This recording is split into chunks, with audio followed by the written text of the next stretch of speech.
السلام عليكم ورحمة الله وبركاته. كبرنا تطافي دوت كينيا سجن كينيا كان سيمبو ميدان تربيت عن سبتي واري بودا ساعة سدت الرأي قالي ميلا ميدان أنكو باهي كراتي في منبرين اسم برجعه أحمد سيرويس هاي قتة إيجالي جرا أني في أبلي وانكيا عبد العزيز في أبلي كنافيل اسمه ترجمني سجن كينيا هذا كان كبرنا جرو توكو توكو اسم برجعه داف يرو كينيا جنة وريت ده كان جرا بعنا جاول جنة بعنا جان نويدين سنيس عبد العزيز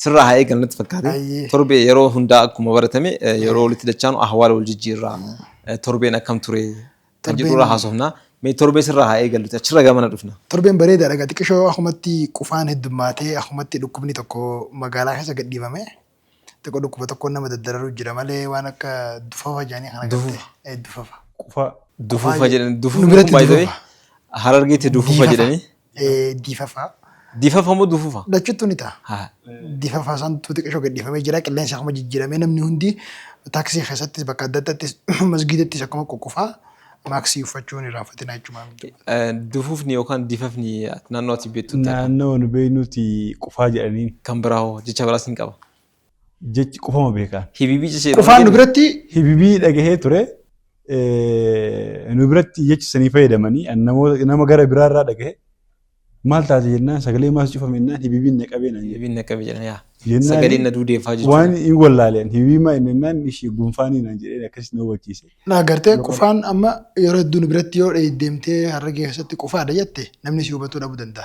سابني ساتس كوفا يجون شو دمنا لكوبا ميتي يوصل لكوبا ستين له كوفا أنسون كوفا ما جرما كوفا ما يوصل سنكوبين كوفا ودنديسا سنكوبيت اللي كوفا ودنديسا أما فكاني منا خما غافة ديته لكوبا هجيو يورو تيمتو كوفاني كابداي جيسي غافتا يو كوفاچون سكه تكونا دفوفو مخانا خي ساوبر كوفان كم نجر اكن مسي چوفه ماني غدو جر سنيفو كوفان غوتو سا بكبون دندو كوباي سات جيچو يا كوباي سات هيبيبين غرو مو فنيان كان سيدوچه كان غسيسي مال كاي كون جرامتي سغلي كان سي فودسي ما كان كون هيبيبي جدما كوفان مو يسكيسا namni tokko hibibiin qabaata yookaan immoo difaaf ni qabaata qufaallee qabaatu yaa kana warra meedikaala baratutu beeka kana fakkaata torbeen mee sibira hominaa fi torbeen maal fakkaata ture torbeen nabiras waan hedduu jira daawwattoonni keenyas odeeffannoo hedduu harkaa qabanii waan Abdulaziz jedhe kana wal qabsiisee ammoo mee duubatti deebinee waan qufaa fi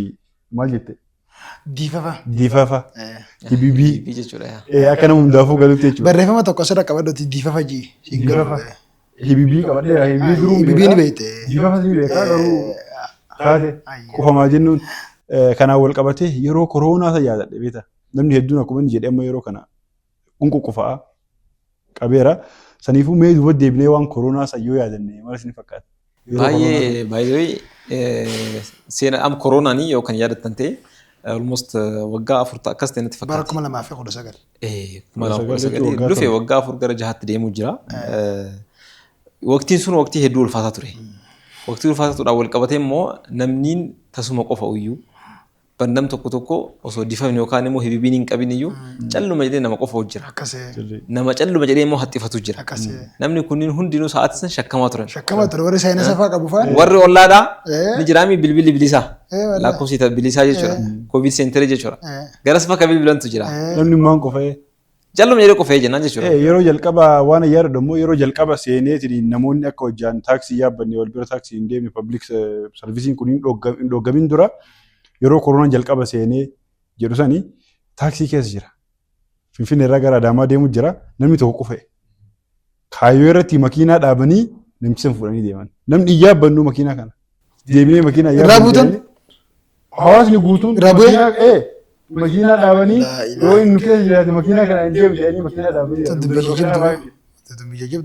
Taanis mudana tokko wal qabateetiin baay'ee koovidiin darbeera alhamdulillah amma garuu yeroo sanitti yeroo hedduu ulfaataa ture keessattuu immoo hawaasniin teekinooloojiidhaan biyya akka keenyaa kennin jechuudha.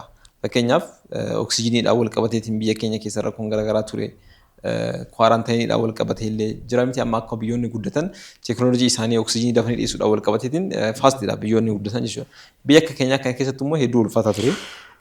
Hawaasni keenya immoo hedduu of eeggataa ture. Waan danda'uun jechuudha waan aadaatiin wal qabatee shunkurtii adiidhaanis ni jira, dammaanis ni jira. Wantoota garaagaraatiin wal qabateetiin koovidii kan ofirraa balleessuudha jechuudha. Harki nama addaatee jechuudha waqtii sanitti.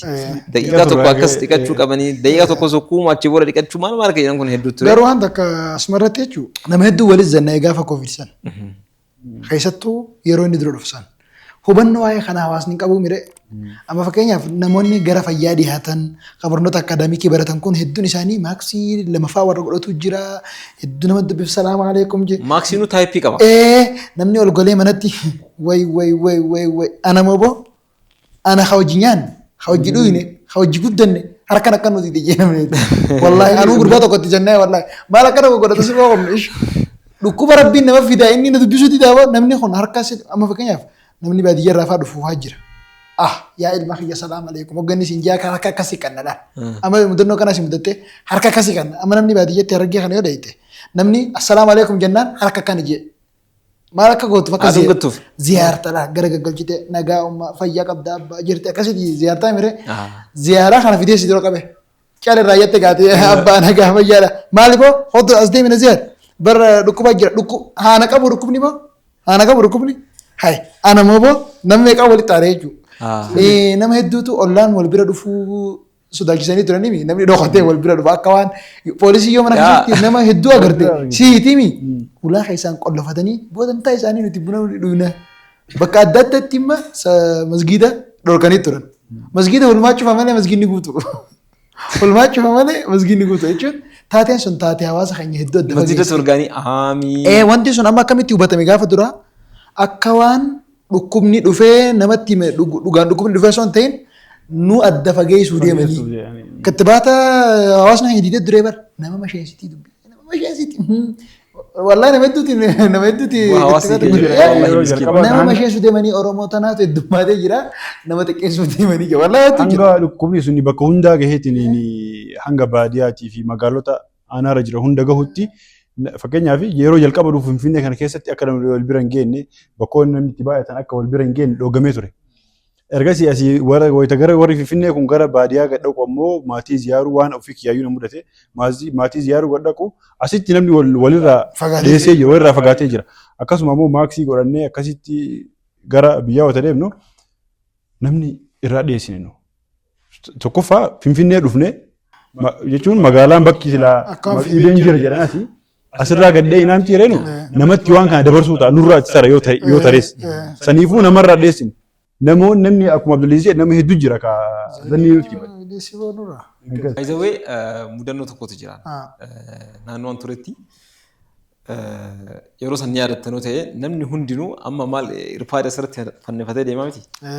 Yeroo san wanni maal kana natti saanitaayizara. Saanitaayizara asirra ture. Saanitaayizara aynata garagaraatti jechuudha. Biraandii garagaraatti jira. Even wanni ati saanitaayizara sanitti rarraastullee meeshaan isii sun gosa gosaa jira gatiin akkasuma wal caala. Wal caalee biraandiidhaan kabaree rarraafateetiin si godha.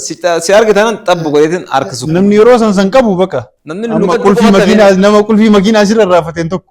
Yeroo san saanitaayizara sana luqachuu qofatta fi namni yeroo san jechuun ni jira saanitaayizara akka wanni itti akka saamunaatti illee harkarratti rigattullee ni jira. Kan noormaali akka bishaanis ni jira miti hedduu garaagaraa isaan ni yaadadhan yeroo tokko maziira keessatti I think salaata asriinatti fakkaata. Yeroo san even yeroo ho'aa ture sa'aatii san koovidiidhaan wal qabateetiin yeroo baay'ee hot ta'e jechuudha. Namni qofa'u argame taanaan completely namni sun waan biraa miti koovidii akka qabametti ilaalamu ture. Maziira keessatti I think salaatamee keenyatti fakkaate nam tokko wanni ture miiree akka yaadatate yeroo sadii haxxifatee minaan waan jedhamu ture. Yeroo sadii haxxifatee kun mallattoo koronaati. Yeroo sadii wal faana haxxifachiisu maal akka ture namtichi attishoo jedhee jalqaba jechuudha. Masiila keessatti. Yaa namni hundinuu maal jalqabee lakkaa'uu jalqabeera. Salaata keessatti. Salaatanii kaanii jiran. Salaan isaa asriiti lakkaa'uu jalqabee namni attishee jedhe lama jedhe. Sadaffaa yoo deebite maal jedhani koroona dhaka. Sadaffaan jedhan namni hundinuu keessaan masjida keessa. Saanitaayizara baasee. Baasanii masjida keessa namni hundinuu ofirraa bakka. Dororaanti mokolatti namni yeroo san saanii. Subhaanallah baay'ee koronaan waan hedduu nu barsiise. Hedduu nu barsiise. Akka dandeettii rabbiis nu garsiise.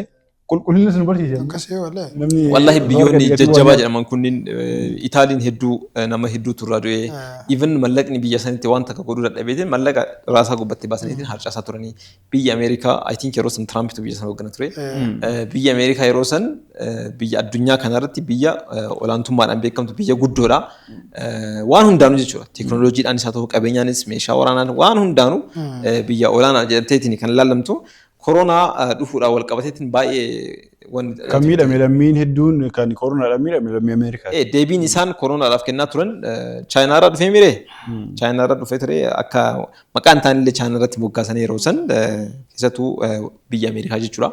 Hedduu koronaa kana wal qabateetiin ilaalchi isaan qaban nu bira hin dhufuu waan fakkaatu jechuudha.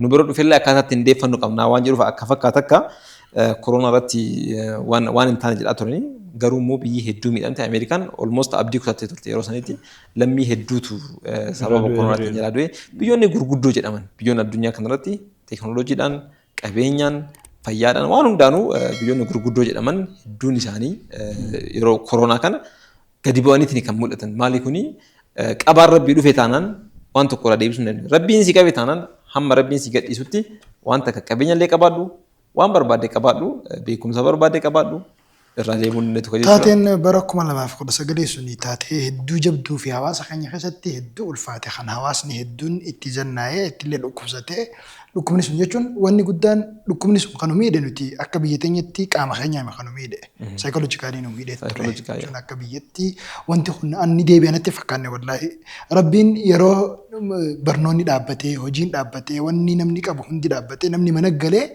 lagannaa rabbii biraa dhufte jettaan tana lagannaa rabbii biraa dhufte tanatti gaafsan taate du'aa'ii jabeessu namni hedduun nama hedduu jira khazabana san rabbi subhaanahu wa ta'ala laafisee fi gama salaataa deebi'e gama rabbii deebi'e nama hedduu jira beekan carraan akkanaa kun gaafa garii namoota itti fayyadamaniif carraa guddaadha namoota itti fayyadamaniifis immoo carraa fokkotaadha jechuudha nama hedduutu waan biraa keessa gale nama hedduuti immoo waan kanaan milkaa'e nama hedduuti immoo itti tijjaaramillee nama hedduu itti miskiinoomillee Rabbi taateen tokko gaafa dhuftu yeroo hundaa'u wanni beekamu qabu taateen tokko nama gariidhaaf bareedaadha ta'a nama gariif immoo fokkotaa ta'a amma silaa dhukkubni dhufuun silaa waan namatti naggaadeen itti tijjaaramtu miti bara garuu rabbiin kana nama bakka tana keessatti akka inni tijjaaru rabbi fedhee jira nama as keessatti akka miskiinamu taasifamee jira jechuu barbaadeeti tanaaf taateen hundinuu waan if danda'e guddaadha qaba koronaas rabbi nutti illee hin deebisinii hammeenya akkasiisan rabbi nutti illee hin deebisinii dhibeen sun dhibee fokkotaadha garuu immoo hawaasni keenya illee wanni beekuu qabu nuti wanni beekuu qabu gaafa nuti dilee irratti heddummaanne gaafa nuti dilee heddummeessine gaafa macaasiyaan keenya heddummaatee nuti wal hassadu eegalle rabbi subhaanahu wa ta'ala waa warra wal hassadu san hunda wal irraanfachiisee gama rabbii si deebisuuf fidaadha. Amma namni wal hassadu gaafa sanni irraanfata rabbii isaa malee namni amma anis yoo dhukkubu nu sadeen yoo dhukkubu jiraate nuti waa'ee keenya waliin laallu maama nu makiinaa bitte nuti nu yaachisu inni makiinaa bitte nu yaachisu maaltu nu yaachisa fayyaa keenya na yaachisa jechuudha. Saniif akka wanni sun hin dhufne duraanumaa dursinee rabbi lafa kaa'ee jira. Balaan akka nutti hin buune wanni nuti godhuu qabnu maali? Gama rabbii deebi'u yeroo hunda rabbii hojii jiraachuu yeroo hunda rabbii quba qabaatu yeroo hunda miskiina quba qabaatu si galee waan ni bar eega lubbuun ta'e hokkee bira geesse toobatuun faayidaan qabu bar. Osoo lubbuun ta'e hokkee bira hin gahin toobaan yeroo hunda ni qabalamtimi akka garuu lubbuun ta'e hokkee bira geessutti agarsa keessaa bahuu geessutti jechuudha. Akka fir'aunaa san bar fir'auninu eeguma gartee kutuu isaa harkee deebi'ee yeera. Hin danda'amu gosan jechuu deebi'uun yoom jechuudha osoo carraa qabdu osoo fayyaa qabdu osoo akkana jirtu jechuudha osoo koronaan hin dhufin osoo wanti dhukkubni adda addaa dhufee mana keenya hin seenin san dura haa ta'uu bannu gama ta'uu bahaa deebinu koronaa illee nuti deebisin waan jiruudhaaf egaa gartee taatee koronaa kana gartee mee haa yaadannu bara 2019 simboonis hin turre har'a kamii yaadanna waan jiruu fi obboleeyyan kiyya lamaan qaqashtiin kun haasan jechuudha daawwattoota keenya.